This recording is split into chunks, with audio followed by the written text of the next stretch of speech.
Sexual abuse is going on in every community across the United States. It's one of those things that regular people would really rather not talk about, like maybe see something in the paper, like, oh, that's unfortunate, but that doesn't really happen here, that won't happen to me or to my children. But the truth is sexual abuse can touch any segment of society. You can hit any family, you can hit any community. It doesn't matter what socioeconomic group that you're in. You may not know about it, but it is happening to people that you know. Abuse affects us all, and abuse needs to be addressed, and we need to inform the victim that it's not their fault.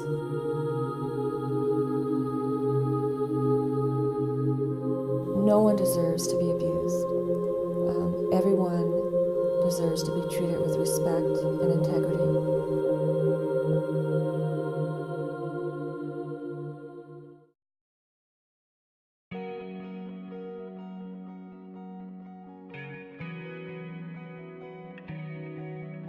The Keller Center is a forensic medical unit and a child advocacy center. And the idea of the Keller Center was that instead of children being brought from place to place and person to person, because there are many public agencies that get involved when children are victims or witnesses of crimes. So it's medical, it's law enforcement, the prosecutor's office, child protective services, and victim advocates. We try to gather them all at one time so they all hear the child's version one time. The idea is that children would come to one dedicated facility that is neutral in nature, that is set up specifically for children, so that when children walk in the door, the first things that they perceive from the environment is that this is a place for them. They're brought specifically into a very private, nurturing center, and I think that that's very calming. We want to make sure that the child is going to receive the care and support they're going to need to start the healing process. And the healing process is a long road. The Keller Center starts at the healing process.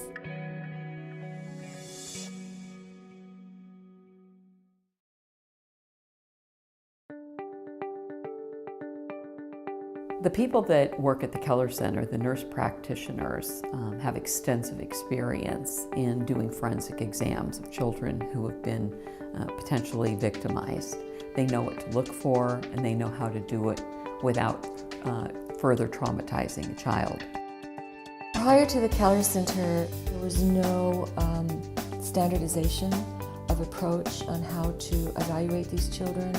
There was no standardization of the type of documentation. There was no photo documentation, and there was no training on the physicians on how to present these cases in court. It's important that we have a strong case as we're going into the court process. The team of the Keller Center, we're all forensically trained, and part of our training is we go to court all the time as expert witnesses and testify on our forensic exams. We want people who abuse children to be held accountable. We want people who abuse children to be removed from any situation where they can do it again. And number three, it's a terrible message to a child for a jury to find a person not guilty after a child has testified as to what has happened.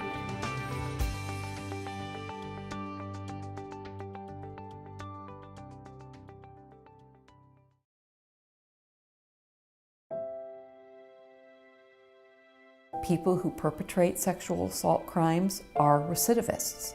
Whether they offend against adults or children, they are recidivists, and they will do it again.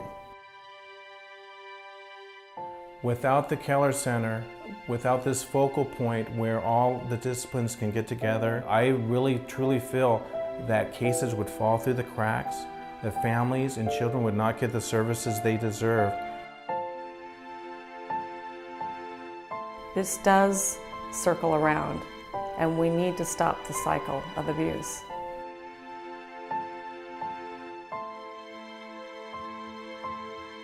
The work that we do is so important at saving lives.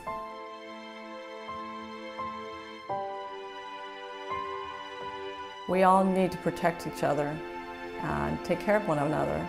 And the Keller Center is the first step in healing for those who have been abused. I feel fulfilled in the sense that what I do means something. And I carry that with me. The Keller Centers is about ending the cycle of abuse.